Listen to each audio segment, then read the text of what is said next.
Well, hello, everyone. Thank you for joining us. My name is Michelle Moras, and this is MentalShift. For those of you who have stumbled across this podcast or this video blog, and you're like, who in the world is this lady, and why in the world is she so darn happy? Well, I'm an international speaker. I've traveled the world, and I've met so many amazing people. I've written 2 books and about, resiliency and getting back up. And part of this whole process of getting a podcast up is because I discovered while traveling the world that so many people have so many stories that need to be shared. And whenever I run into one of those kind of people, which is pretty much a lot of us, I bring them onto my podcast because some of them just need to be highlighted a little bit more. And today you are going to meet one of these ladies. She was actually sent to me through LinkedIn. Another woman came up and she wrote me and she says, I see you have a podcast about getting back up and having mental shifts to change your life. You must meet Dr. LaTarsha Holden. And I went, okay. But I reached out and I looked at her profile and went, holy smokes. All of you out there in social media world, podcast world, you must meet LaTarsha Holden. I always want to call her Harden. I don't know why, but you need to meet her. And today you get the chance to do that. She is 2020 Georgia Mother of the Year. She's got a movie coming out about her called Hidden Glory, the LaTarsha Holden story. She's got a comic book series coming out. There's so much we get to talk about today that my brain's about to explode. I'm so excited, and I apologize if we go a little longer than normal because something tells me we will.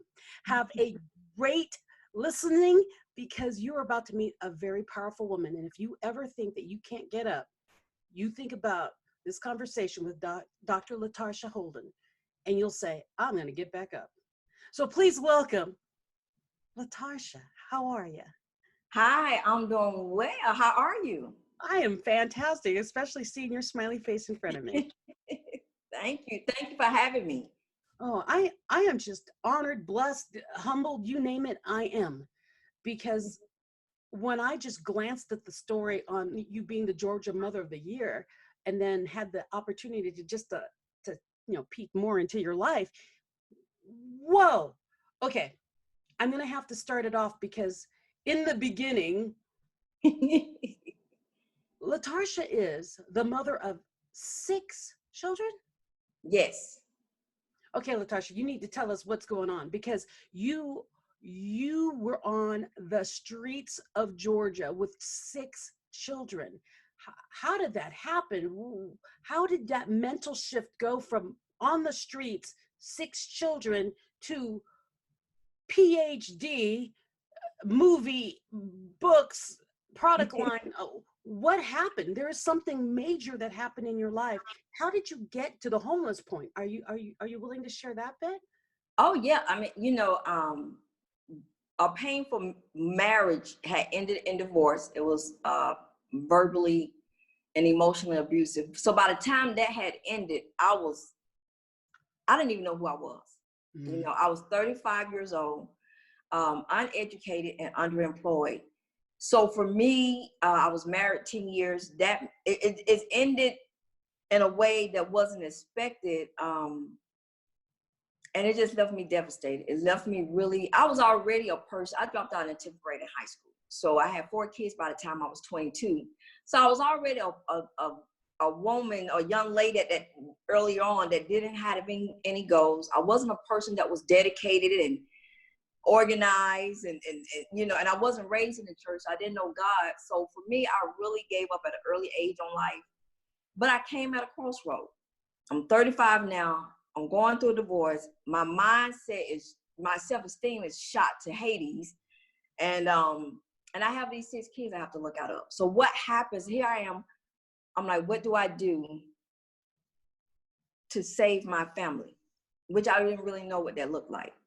Being an African-American woman with a poverty mindset, with that many kids, uneducated and don't have really job experience, I didn't really know what to do.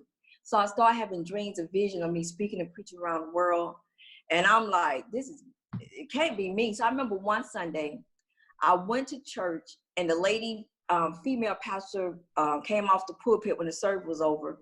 And I went to her and I said, well, I'm having these dreams and visions of me preaching and speaking. I told her a little bit about my situation. I said, but I don't know how would that be able to be achieved? She said, now it kind of made me, she said, well, did you finish school?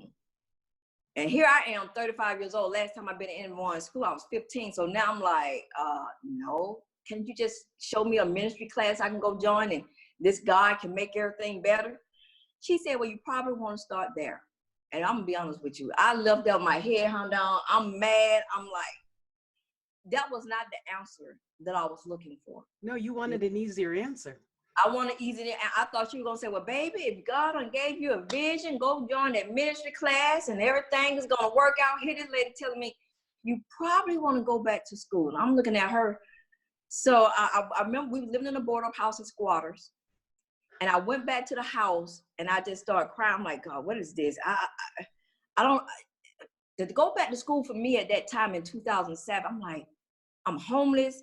I don't have financial help. I don't have any financial assistance. I don't have family support. How the heck is this going to happen? But I looked at my 6 children, and it was at that point I made a vow. The streets was not going to raise my children, nor the jails was going to house them. Now, I didn't really know what liberation would look like because I've never really experienced it first for myself, let alone for a whole family. But I knew I had to start somewhere, and it was then I enrolled in college. 2007. 2007. I love that line. Is this your quote? The streets are not going to raise my children, and the prison is not going to house them. That's right. That's been my quote. Yes, ma'am. Wow. That is ridiculously powerful. Like quotes that you're going to see on walls 20, 30 years from now, kind of. And you're the example of don't judge a book by its cover. When you see somebody out in the street, you just write them off. What if the world didn't? I mean, the world wrote you off, but you didn't write yourself off.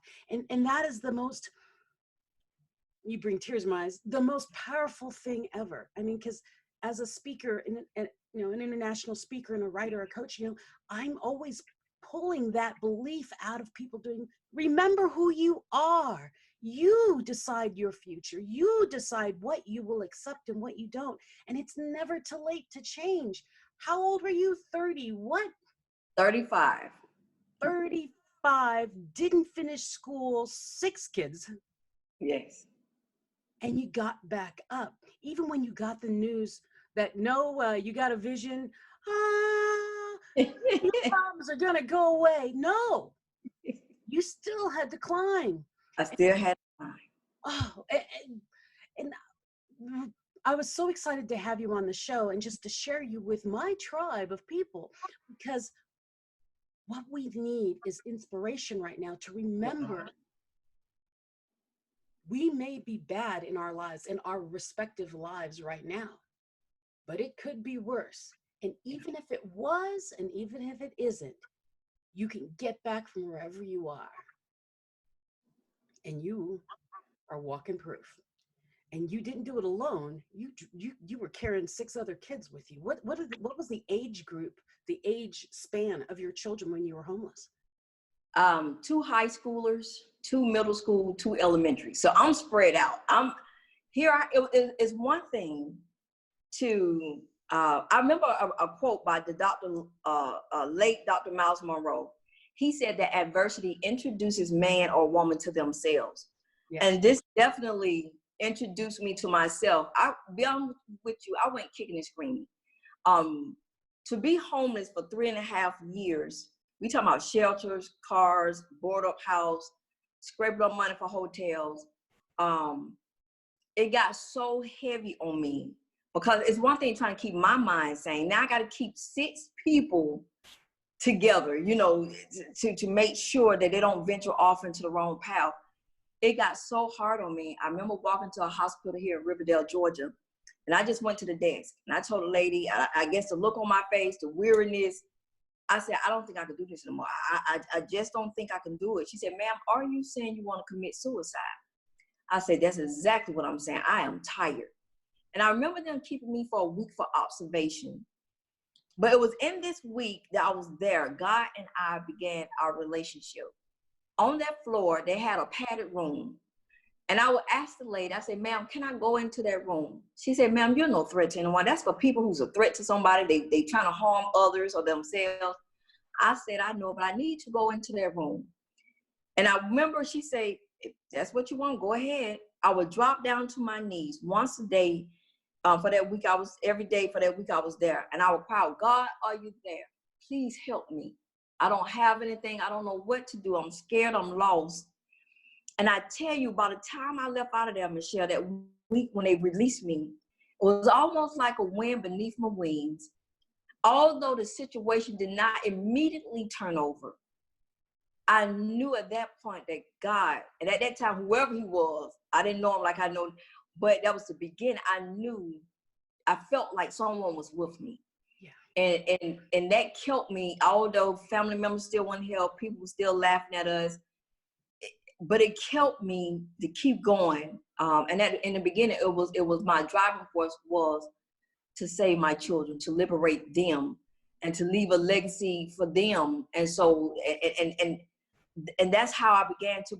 Let me go back right fast. Right before I went into the hospital, I wanted to leave my kids a legacy because I was thinking of suicide, but I was thinking of them at the same time. Women do that.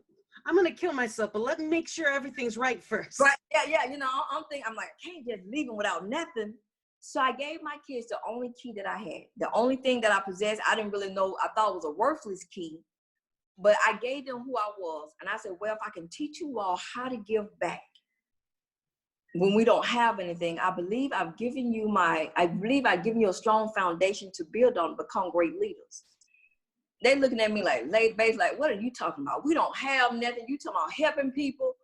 And I was like, I know it. I said, I know we don't have anything, but the one thing I do have, I love you all unconditionally. And I want to teach you all how to give back. So we did events in the community to show them how to love and serve others. So my legacy to my 6 children and my grandchildren is service to others. And so then after that, I just collapsed and went to the hospital. And when I came out the hospital, I continued my educational journey. But my kids, as the time started progressing,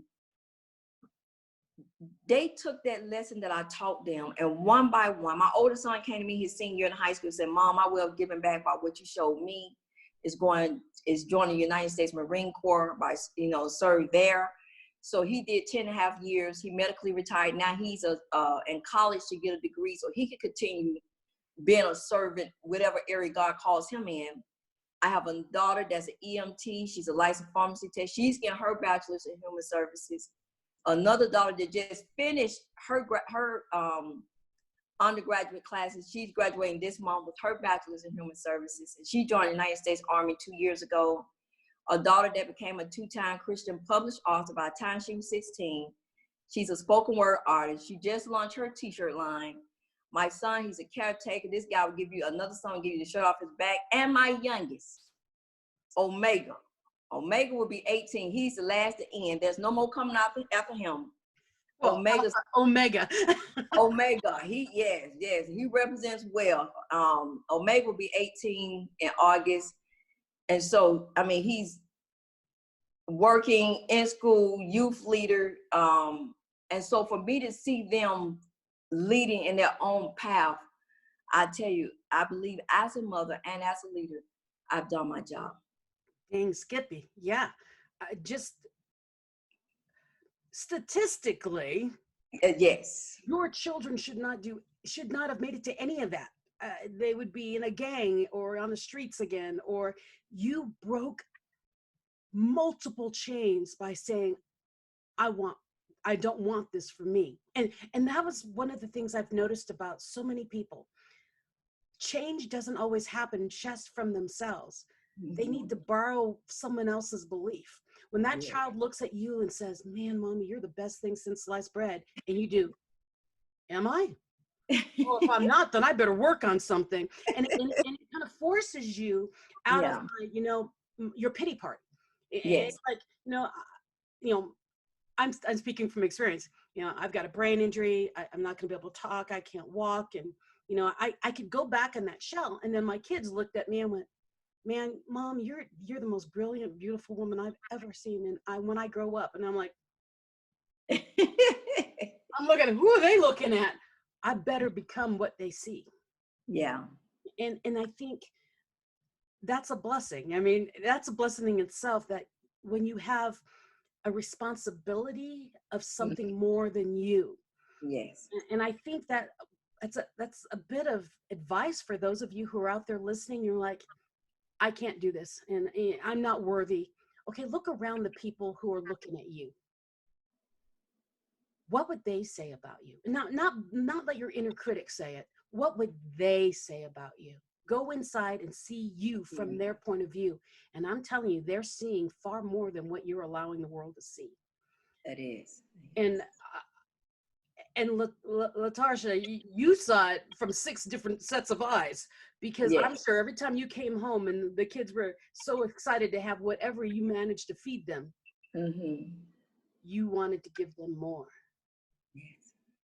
And if you're out there listening and you're thinking you don't have anything, look around you. Borrow the belief that the people around you have in you, so you can stand up on your own.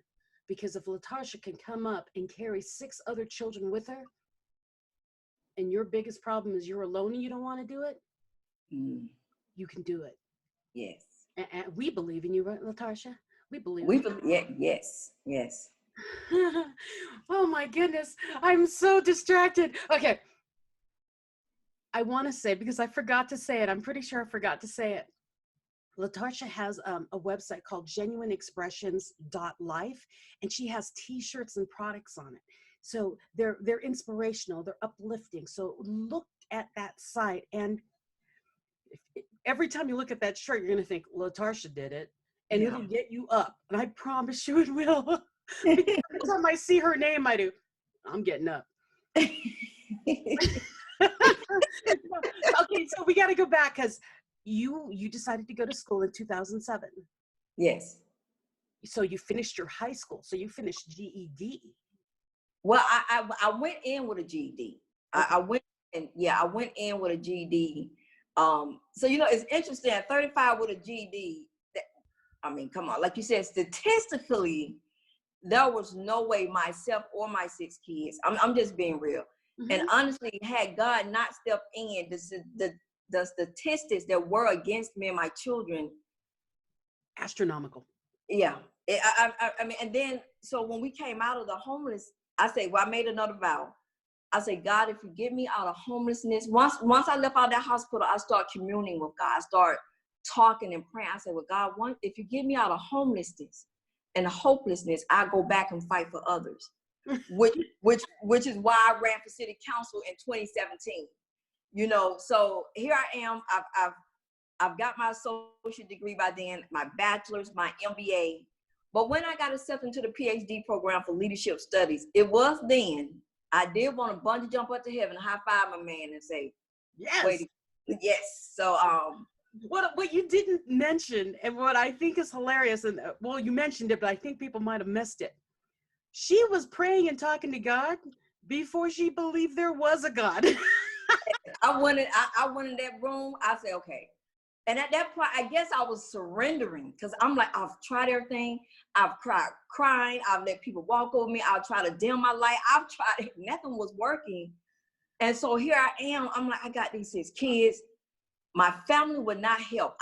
And now I'm looking back. I thank God for that. And I did ask him. I said, God, why you didn't allow no one to help me? And I heard a still small voice say, because no one can say, if it wasn't for them, you wouldn't be where you're at today. Exactly. No one's going to take his glory, what he did in my life. And so, but it was definitely, I tell you, it was literally and all of this. Okay. So within 10 years, I went from being homeless in the streets of Atlanta to a political candidate in the 2017 election, from a GED to a doctorate degree, and became a 12-time published author within 10 years, raised 6 kids, did community efforts, started 2 community clubs. And so, so right about now, my brain cells is fried. I'm like, the college students, my children, they call me, and they might want me to help with some work. I'll be like, look, honey, I can help you a little bit. I can kind of help you get through the process. But I am still in awe that God did that. It was no way I could have done it on my own. I didn't have the money. I wasn't politically, I wasn't tied to any elite groups. It was God and I. And once I knew that he loved me, and once I knew he wasn't going to leave me, it was then I'd say, if I took a step, he took two. And and so it's been 13 years since 2007. It's been a heck of a journey. What a ride, right? It's been a ride.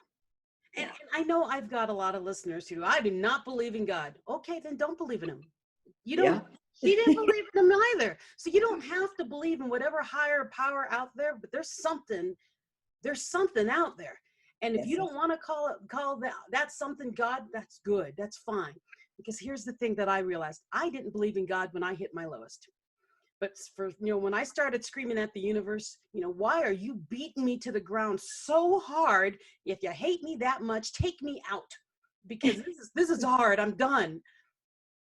When you hear something say, get up.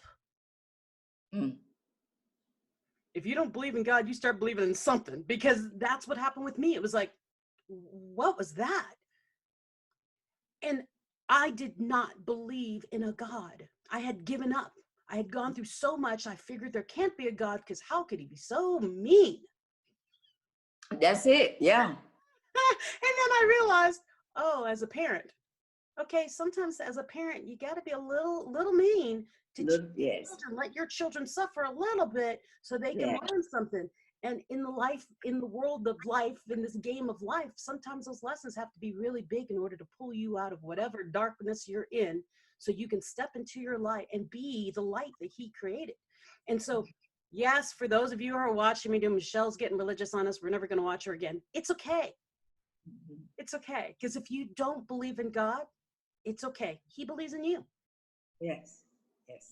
And that was a hard lesson for me to believe, because that's when I started crying the hardest, because it was like, for all those times I didn't believe and I told people that you didn't exist, I'm so sorry. I'm so sorry. But I'll do anything you say. And like you said, I will do what you say. I will do this. I will do that. You start making promises to this entity you don't see.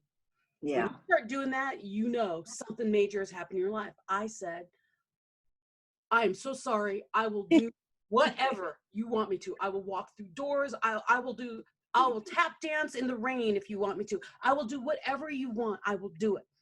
Yeah. And once I let go of that control and saying I'm not good enough, and how could I, because no one has, the world opened fast. I mean, look at all the degrees you got so fast, and then all of your books that came out so quick.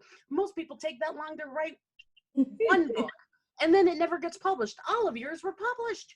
And so once you allow who you truly are to come out, and like I always say, once you step out of your way, not luck, you got to overcome you by believing in you and get up. LaTarsha is just, she messes with my heart and my mind, because she's heard the voice too. She's heard someone say, get up. And it's a weird one when you meet someone who heard the same thing. Okay, so I'm not crazy after all. Okay, but we're doing what we're supposed to do, being our best versions of us. And all those dominoes, by becoming the best version of LaTarsha, not only did she stand back up again and start going the right direction to change the world and help other people come into the best versions of them, she brought her children with her. So if you think your package, your bundle of pain is too heavy for yourself, she had 6 other packages. Yeah. And so that is a God thing. And now you are a preacher, right? Yes, I'm an ordained pastor, licensed, ordained. And, when you said that, and I think that's the beauty, that because I was, I guess, like the black sheep of the family, the one that dropped out and the school had so many kids at a young age, God wanted me, and I call it the crucible. When my son joined the Marines, he went through the crucible, and the Marines have the hardest boot camp out of all the branches. And when he graduated, I asked him, I said, son, how did you make it through the boot camp? I said, because you didn't work out like the recruiter told you before you went in. And you know, and I said, I got the DVD when you graduate from boot camp. I said, how did you make it through? Here I am just answering, but just questioning, how did he do that? And his answer brought me to tears. He said, well, I thought about you. He said, I knew people was laughing at us, nobody would help us. He said, I heard you crying many a nights. And he said, in my mind, and he said, it was painful. It was probably the hardest thing I ever went through. But I said, if she can keep going, then I can keep going. He said, that's how I made it through the Marine boot camp. And I was like, oh, oh my. And it was at that point I realized that our children are watching us. Always. They are, you know, what are you thinking? They're not, or they're not paying attention. They're watching to see. Even right today, my kids would be like, "Dumb, mama, you been who you are now." It's almost like they was like, you make us want to keep striving. It's like we had a personal trainer walking with us to show us how it's done, to show us how to keep getting up, to show us, you know. And so it sometimes get a little intimidating for them, because like, having you as our mom is like, man, how we gonna look like we give up? We can't. So he's like, even the pressure's on us. We can't give up, even we want to. The way you just keep pushing and making things happen. So for me, if God did nothing else for me, I just believe ministry starts at home. It is not. But I'm to see them, and I'm so happy that this year I'll be 48 in June, if the Lord's will, and I have raised 6 kids, so everybody will be grown. So I don't know what I'm doing myself, Miss Michelle. I'm so ecstatic. You got a movie, you got a tour, you got another book. Yes. Yeah, So trust me, the movie still came right on time, where I can really be, you know, I don't have that. I've survived 30 years of parenting, from being an uneducated mom to fighting my way through. So for me, becoming Georgia Mother of the Year, for me, I believe God gave me that. You know how when you retire and the job gives you something for 30 years and they give you a plaque and a turkey? Yeah. Exactly. This was my way of God saying, well done, Donna. And to represent the state of Georgia as Georgia Mother of the Year for 2020, the year all of my children will be 18 to 31. Only God can do that. It's just phenomenal story. I mean, that you have a movie being made of you does not surprise me. So keep an eye out, everyone, for Hidden Glory, the LaTarsha Holden story, because we're only hearing a high level skirting of what she's gone through. And you're just so much of inspiration. And yeah, your kids are all gone and moved and whatever, it doesn't matter. You are the mother figure for everybody else that sees and hears you. And that's kind of it's a blessing and a curse, because you must always be you, always. Yeah. And be able to pick yourself. Now, I have a very curious question. Okay. As a pastor, I'm sure you get a lot of young women or men who are in the same situation you used to be, coming up to you, not knowing your past, and saying,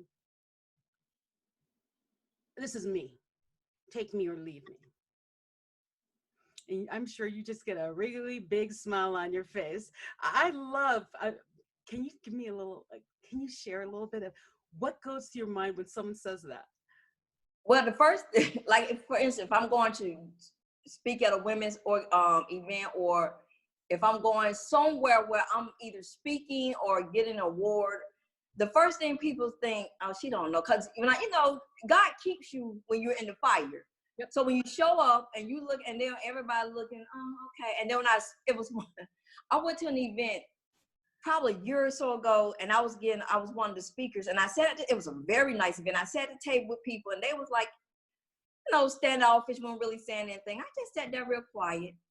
And when they called me up to speak and I came back, everybody at the table was like, I would never do that again. You don't know who's beside you. We ain't say nothing with us. But the thing about my story is men are impacted, not just women.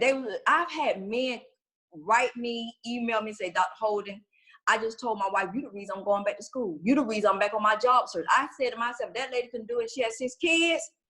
They was like, your story is an inspiration for anybody to get back up and try. I'll never forget, Miss Michelle, on LinkedIn, about back in August of last year, I posted a picture of myself and my degrees, and I just posted that summary of my story.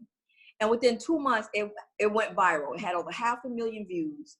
People around the world from all over contacted me, but I'll never forget this one lady. She was a Caucasian lady, and she reached out to me from Illinois. She said, Dr. Holden, she said, I was going through LinkedIn. I ran across your post. She said, I wanted to tell you that I have my PhD. I have 2 loving kids. I have a wonderful, supportive husband. She said, but recently my husband and I lost our jobs. She said, we had a pretty large income coming in. And so we've been living off our savings. She said, but we won't be able to do that for long. So now I'm beginning to get scared. She said, but when I ran across your post, I immediately thought to myself, she said, my heart dropped to my stomach. She said, I immediately thought to myself, what if I had 4 more kids? I didn't have my degrees. I didn't have a supportive husband, and I was homeless. She said, you changed my perspective, and I will always remember you for the rest of my life. Yeah. And Powerful. yeah. And people like, aren't you angry? I mean, why would you believe in a God that put you through so much? It's like, no, I'm thankful. Yes. Because that way other people don't have to suffer as much. They can learn from what I've gone through. Yes. It's kind of I've been chosen to suffer so I can help share how to get through that. Yes. And wow. Yes. Yeah. And that's, and you know what God showed me then? Because I asked him when I said, God, give me a sign. Because we so close now. I don't like being busy. I like to be productive. Okay. And I don't like to do anything that he has not. I run my race with God. What are the assignments that you have for my life?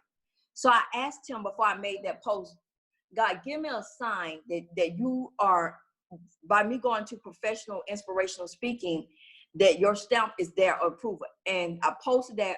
Who would ever thought a post on LinkedIn would have got over 500,000 views within 2 months, people around the world. And then he put a chair on top. In normal situation, this Caucasian lady probably would have never paid me any, she probably would have never paid me any attention. She's from a well-to-do place in her life. And I'm coming from a homeless African-American woman in the streets of Atlanta. But God used me and my story to tug at her heart to say, you know what? You changed my perspective.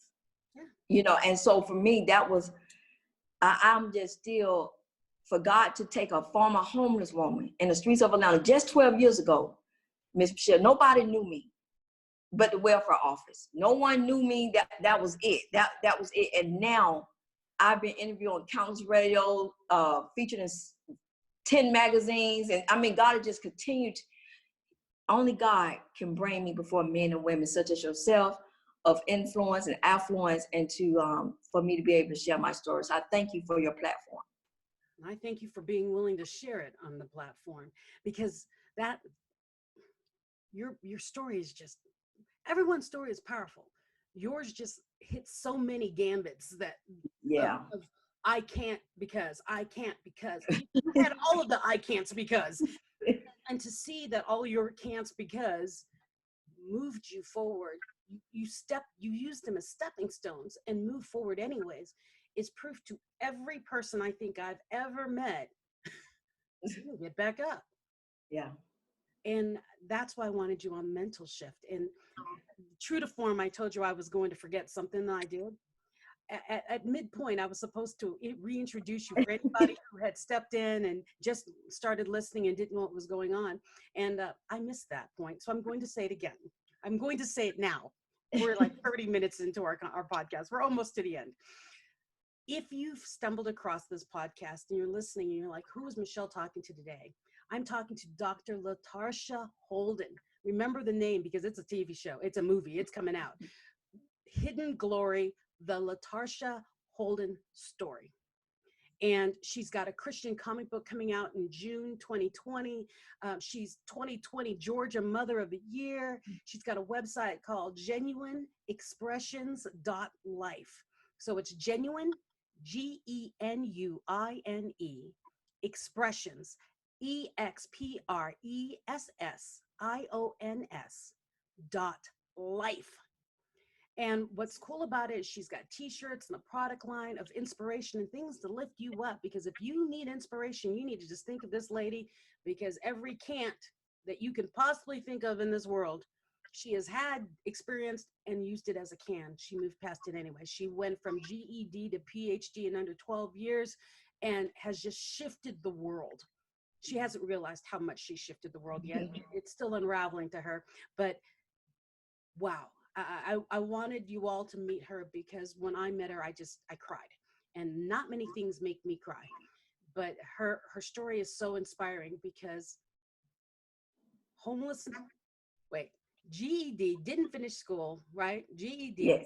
6 kids, homeless on the street because of divorce, and decided to believe in a man that, or in an entity that she didn't even believe existed, but was so desperate, she started talking to something she didn't even know if existed, and then got an answer. Mm. And now she's a pastor. She's a PhD, and she's a pastor, and she's giving back to the world in every way, shape, and form you can possibly think of. With how many books again? 13? Well, 12 books. So I'm counting the comic book already. Yeah, and you know what? That was odd. About a month ago, I was standing in the kitchen. I heard a small voice say, "Do a comic book," and I'm like, a comic book is so different from writing a book. I'm like, a comic book? How would I do that? So I wrote, and I wrote the script. God brought the illustrators to me. They brought my characters to life. So I'm excited to release my first edition, the Light Shall Rule Christian comic book, at the end of June. So I got my 12 books, my comic book that's coming out, my inspiration t-shirt line. I started 2 community closets in middle schools, because I know what it felt like my kids when we were homeless and we didn't have all of the hair brushes, the gel, the deodorant, the toothpaste. So I kicked that off a couple of years ago. So I'm just looking for any way to use my gifts. And I want someone to realize the part from what is Dorothy with Toto, what's that name of that movie? The Wizard of Oz. I just remember a little piece of this this sentence said, "You had the power all along, my dear." Yes. And so it's everything that we need to be successful is already in there.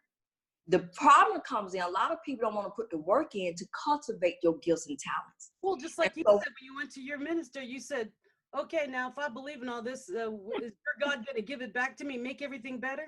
No. And then we live in a society, it's 13 years later. Had God told me 13 years ago, well, you're going to be homeless, you're going to be on mental breakdown, nobody ain't going to help you, this and that. But 13 years from here, a story is going to be in the making for your life. And that's why he don't give us the full picture. Because I know I would have been trying to work it out some other way. I'm not going to go through being homeless no 3.5 years, people looking at me crazy, and I'm having suicidal thoughts. My kids are getting disgruntled. But I thank him that he did not allow. I had to go through the crucible so he can, because now I'm organized, I'm detailed. I know how to use my time wisely. I remember one of my undergrad professors told the class that the world belongs to those who are disciplined. Mm-hmm. So this taught me how to be disciplined. That's how I was able to maximize my time and do so much within a 10-year span. So I thank God, although it's painful, that he never left my side. That he kept you blind from your future, because you would have messed it up. I would have messed it up. I would have been trying to work it out, do something different. And it was hard. It was hard.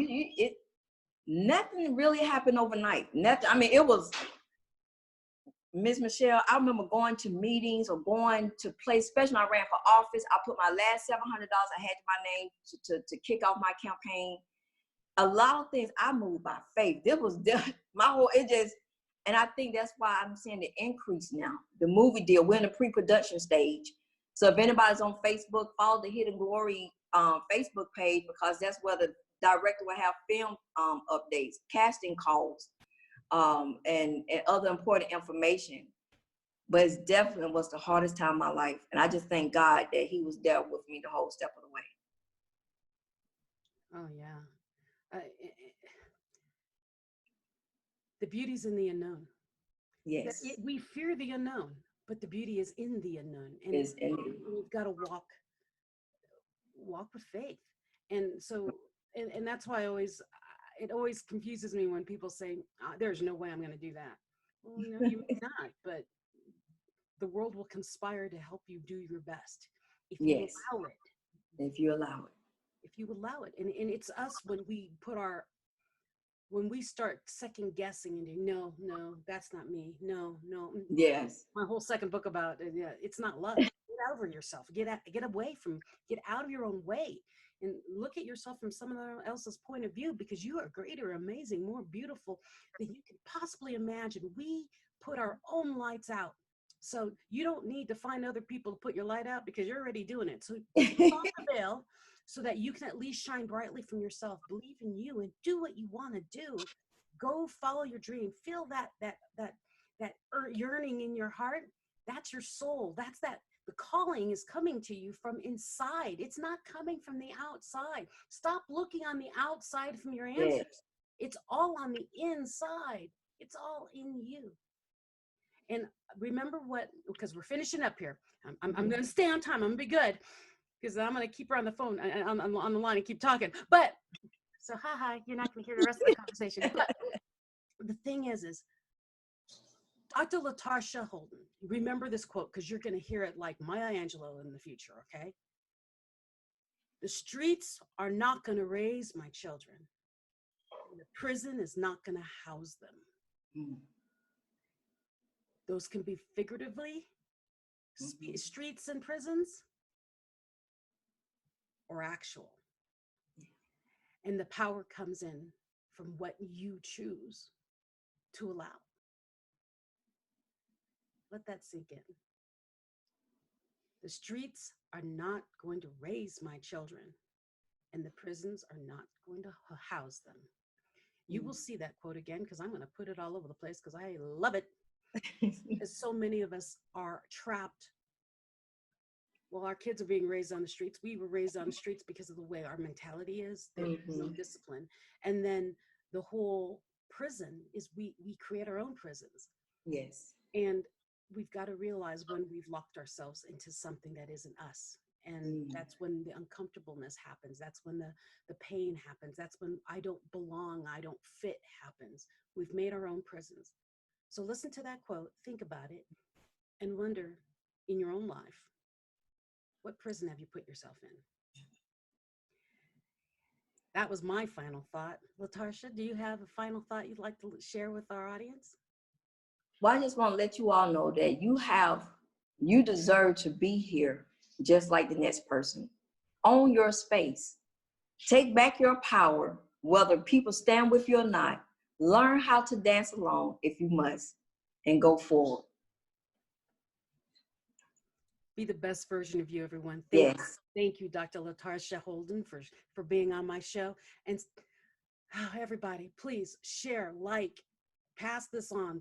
Her story is powerful, and people need to hear it. Until next time, have a great week.